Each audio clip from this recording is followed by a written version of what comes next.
Halo, salam kuliah desain. Oke, kita jumpa lagi di seri kuliah desain. Kali ini saya akan bahas khusus tentang peran desain grafis dalam desain exhibition ya. Jadi sebagai desainer interior, sebagai desainer ruang ya, kita kadang mendapat pekerjaan di bidang exhibition ya, mendesain pameran. Nah, tetapi kita sebagai desainer interior seringkali lebih berfokus pada mendesain tiga dimensionalnya ya, bentuk-bentuk tiga dimensionalnya. Dan kita kadang melupakan prinsip atau desain yang komponen desain yang penting juga dalam sebuah exhibition, yaitu di mana desain interior itu memiliki singgungan ya, memiliki hubungan yang erat dengan desain grafis. Nah, saya akan bahas di situ apa saja yang perlu diperlukan.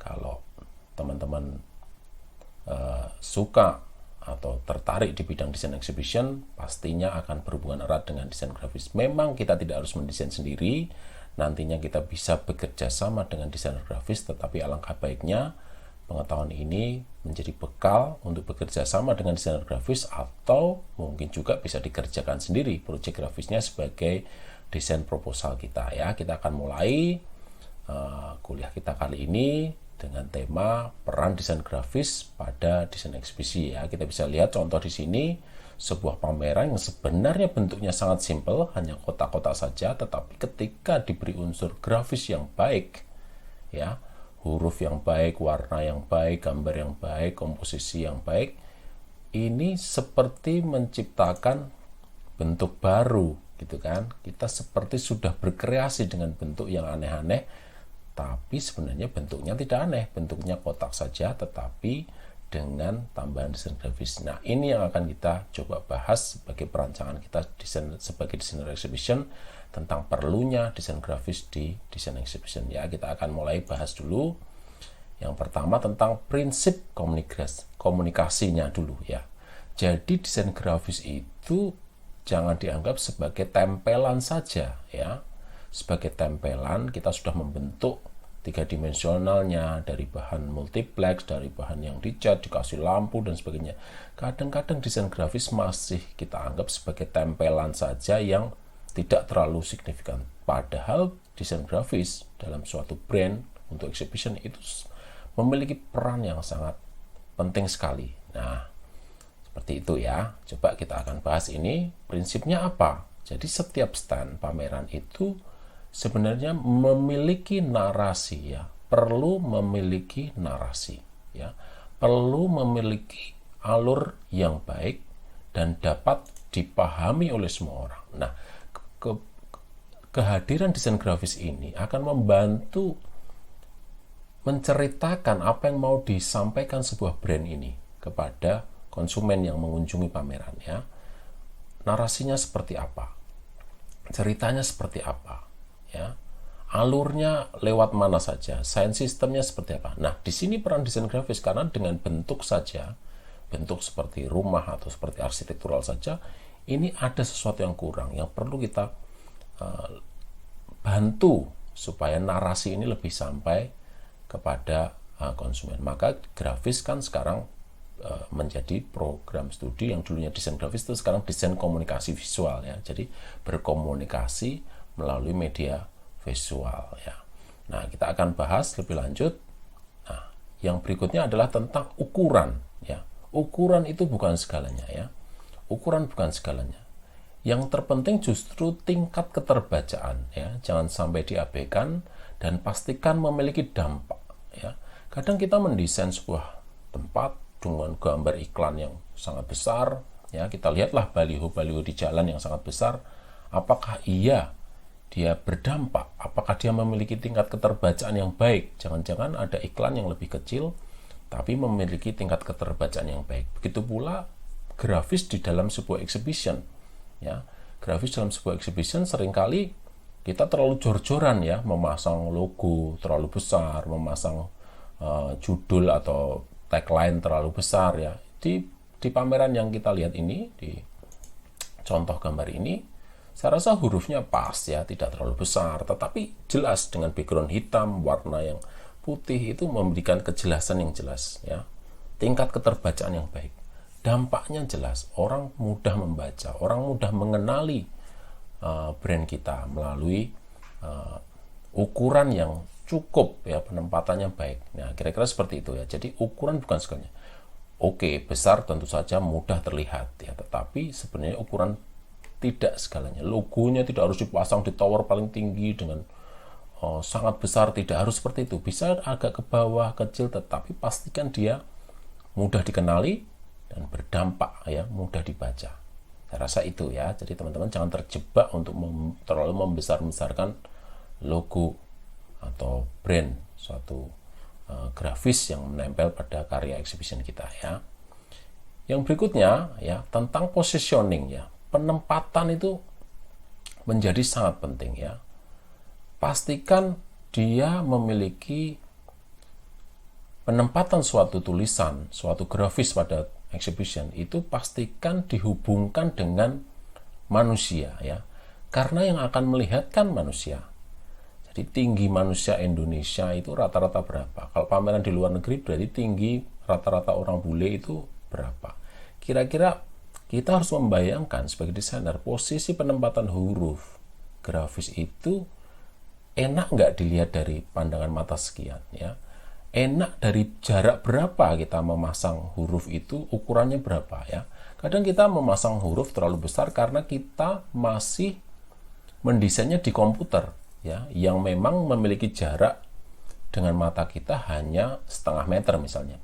Padahal tulisan ini akan dicetak ya di sebuah pameran berukuran 8 meter di atas di bagian tower, sehingga manusia berada di bawah dengan jarak pandang sekitar 6 sampai 7 meter dari mata ke tampilan grafis tadi.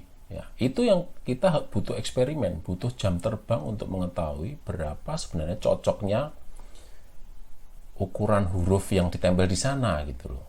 Apakah 12 seperti kalau skripsi ya, kan tidak ya. Tapi juga apakah terlalu besar kan tidak juga. Kita harus cari ukuran yang pas dan itu butuh jam terbang. Kita harus ada uji coba eksperimen kira-kira ukurannya itu enaknya seberapa. Jadi tidak terlalu besar tapi juga tidak terlalu kecil sehingga masih bisa dibaca ya. Jaraknya berapa, tingginya berapa, kita harus perhatikan itu. Pentingnya positioning atau penempatan dari karya-karya grafis yang menempel pada karya exhibition kita ya. Yang berikutnya tentang alur komunikasi ya. Tadi sudah dibahas di yang pertama tentang narasi. Kita harus menawarkan alur komunikasi dengan bantuan grafis ini ya. Yang pertama tentu saja tidak langsung ya. Di contoh gambar ini kan ada sekumpulan orang yang sudah mengamati dengan detail materi yang dipamerkan ya. Tetapi apakah orang langsung mau seperti itu? Mau melihat dengan detail, menyimak dengan seksama? Itu kan tidak ya.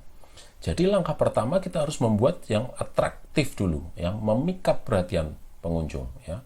Dengan lampu, dengan tampilan grafis, dengan warna yang ngejreng misalnya ya, dengan huruf yang jelas, huruf yang besar misalnya, macam-macam ya. Sekali lagi, pastikan dia menarik ya, menarik perhatian, bisa sesuatu yang baru atau tawaran ya, sentuh aku, pencet aku, ya, di sini diskon dan sebagainya. Tawaran-tawaran seperti itu akan menarik orang datang.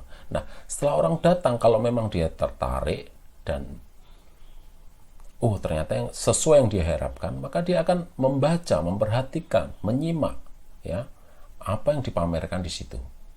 Ya, jadi teman-teman sebagai desainer harus mencoba ya mengaturlah alur komunikasinya. Mana yang digunakan untuk shocking, mana yang digunakan untuk penjelasan ya. Sekali lagi atur alur komunikasinya ya, sequence-nya ya. Selanjutnya kita akan bahas tentang branding ya. Ini mungkin sudah dibahas di video sebelumnya tentang branding secara khusus. Tetapi di sini makanya saya tidak terlalu bahas terlalu panjang karena sudah kita bahas di video-video sebelumnya tentang branding ya. Di sini biasanya klien sudah punya buku panduan branding ya. Jangan sampai teman-teman salah menerjemahkan branding itu. Makanya di tugas-tugas yang sebelumnya mungkin teman-teman sudah mengumpulkan dulu ya. Kalau mau mendesain itu kan pasti kita riset tentang brandingnya seperti apa. Kalau kita mau pameran Starbucks, sudah hijaunya itu seberapa, hurufnya seperti apa, contoh penempelannya itu di mana, seberapa kecil logo bundernya itu pas tengah atau geser ke kiri sedikit, itu perlu kita perhatikan di buku panduan branding. Sehingga memang buku panduan branding cenderung untuk kepentingan desain grafis ya, untuk buat katalog, untuk cangkir ya, untuk souvenir, pulpen, tas dan sebagainya, payung ya, mug dan sebagainya, botol, tumbler ya. Tetapi ini bisa kita adopsi ketika ditempelkan di sebuah event pameran ya. Seberapa besar sih logo yang kita pasang, ke kiri, ke kanan, ke tengah ya, itu perlu kita perhatikan ya. Seperti contoh di sini misalnya, oh logonya agak ke bawah atau agak di atas pojok ya, tidak pas tengah, warnanya itu di dalam, di baliknya putih ya, misalnya seperti itu. Jadi ada posisi-posisi yang perlu kita atur sehingga mengikuti panduan branding, sehingga tidak keluar dari branding yang memang memiliki tujuan khusus yang sudah dirancang. Biasanya setiap klien kita sudah memiliki buku panduan branding ya. Ya, untuk mengeceknya, mengetesnya biasanya pakai jurus ini ya. Examination of 3 ya. Kita pakai jurus ini. Yang pertama, tanyakan 3 kata kunci dan alasannya ya. Kita membuat brand itu, kata kuncinya misalnya fresh ya, healthy dan energic misalnya. Kita pakai 3 kata kunci itu. Nah, itu kita pegang, kita jadikan panduan saat mendesain tampilan grafisnya seperti apa, yang fresh, yang energic, yang healthy. Oh, hijaunya yang seperti apa? Kan hijau ada yang pucat, hijau letong ya, misalnya hijau rumput, hijau daun, hijau pupus. Hijau itu ada banyak variannya. Nah, maka hijau yang healthy itu seperti apa? Hijau yang fresh itu seperti apa? Hijau yang energik itu seperti apa? Hijau yang kalem seperti apa? Nah, pastikan kita dalam mendesain grafis itu memiliki panduan brand. Biasanya kita tanyakan ada pertama itu 3 kata kuncinya ya. Yang berikutnya adalah 3 hal yang paling disukai ya dari proposal desain ya. Apa yang paling menonjol nih? Setelah tadi ketemu, apa yang mau ditonjolkan? Oh, ternyata warna ngejrengnya atau logo besarnya, atau justru ilustrasi gambar foto di balik logonya misalnya ya. Itu yang akan kita tempelkan di pameran kita. Pastikan ada 3 hal yang paling disukai ya.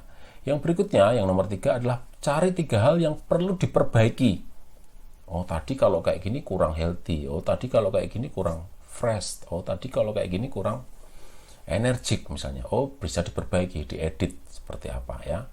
Lalu buat 3 pengembangan lagi ya, sketsa kasar untuk didiskusikan ya. Lalu beri waktu 3 hari untuk revisi ya. Harus cepat ya dalam desain brand, desain exhibition, desain grafis.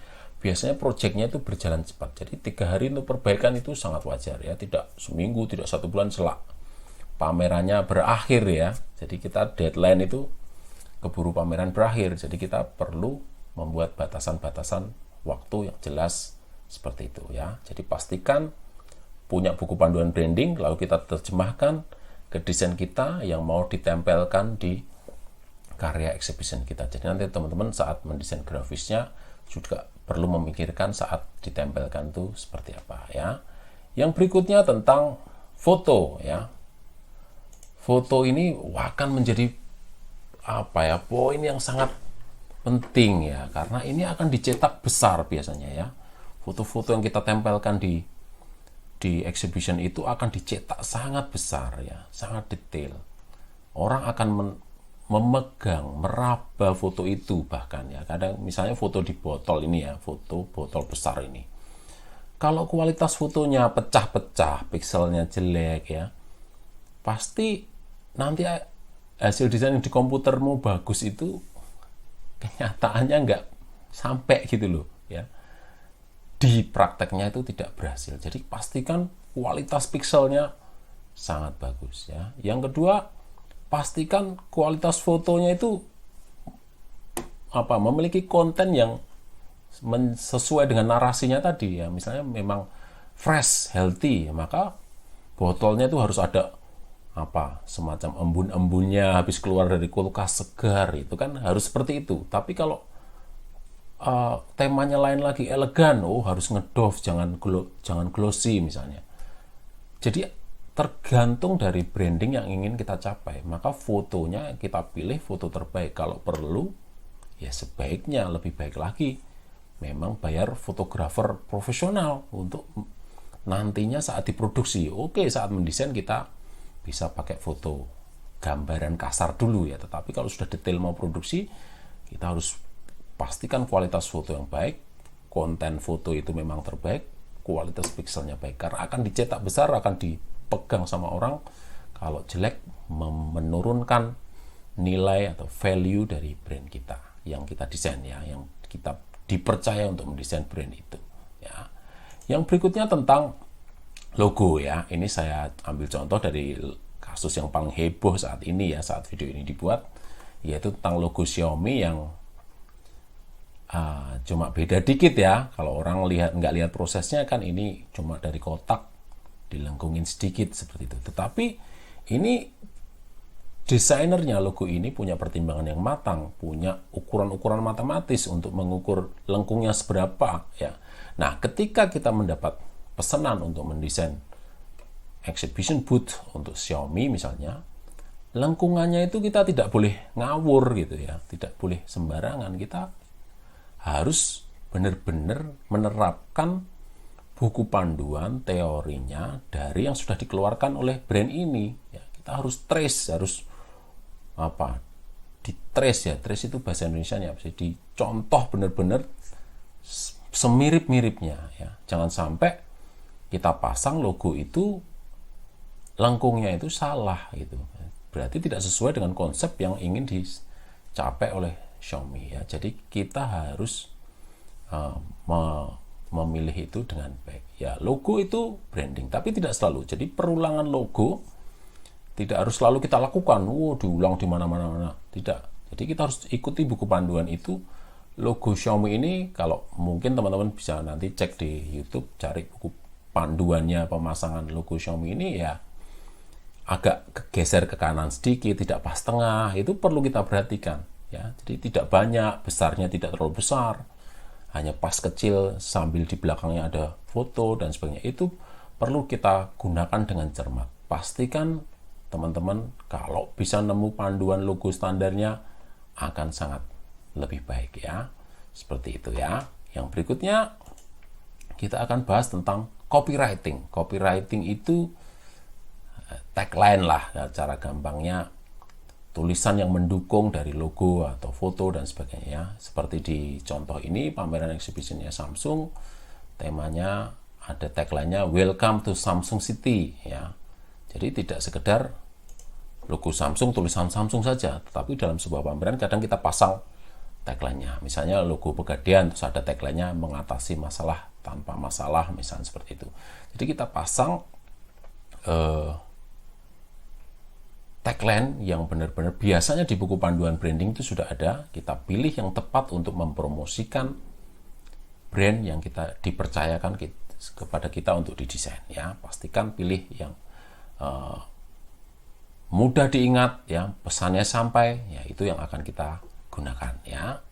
Yang berikutnya tentang produksi ya, ini proses produksi ya. Ini sebagai contoh tentang produksi stikernya yang akan menempel ya, bagaimana sebuah alat produksi untuk desain grafis itu memiliki keterbatasan ya. Butuh waktu berapa lama sih memproduksi stiker-stiker ini untuk ditempel ya, misalnya seperti itu. Butuh neon box atau tidak?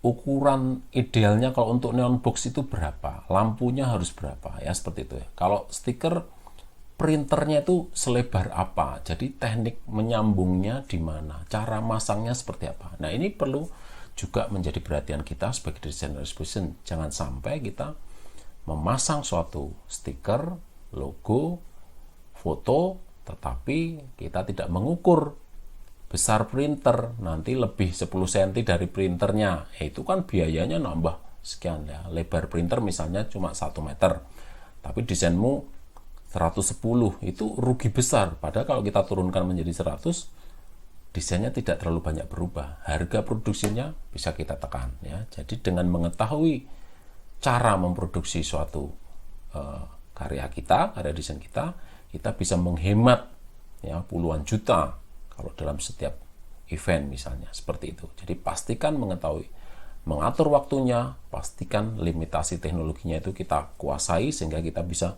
mendesain dengan ukuran yang tepat, dengan teknik yang tepat, warnanya tepat, cara masangnya gampang, itu bisa kita perhatikan ya. Yang berikutnya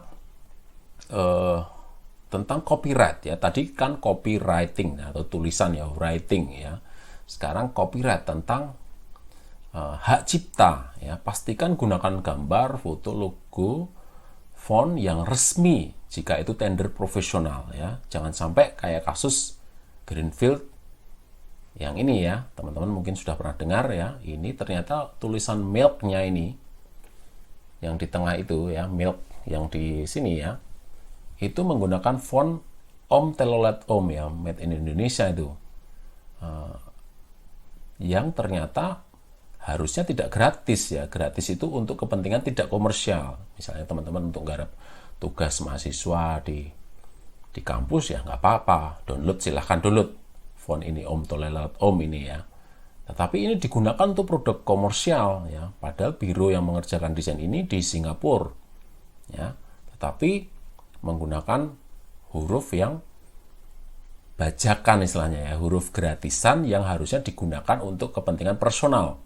Tapi ternyata digunakan untuk kepentingan komersial dan yang punya akhirnya menuntut haknya. Bagaimana supaya ini dapat hak sebagai desainer font, itu desainer huruf ya, bisa mendapatkan haknya. Kalau membuat itu pastikan ada tujuan, perlu dihargai hak ciptanya. Ya kita sebagai desainer exhibition, desainer grafis perlu menghargai hak cipta itu. Kalau memang itu untuk kepentingan komersial, pastikan fotonya resmi, logonya resmi, itu bisa kita dapatkan ya. Dan itu bisa kita cas pada klien bahwa ini semuanya mahal, maka harganya sekian. Begitu ya. Oke. Itu yang dapat saya sampaikan ya, untuk betapa pentingnya semua yang kita rancang itu kalau kita tempel di situ pastikan semuanya memiliki izin yang baik ya. Jadi sampai di sini, sampai jumpa di kuliah desain berikutnya. Salam kuliah desain.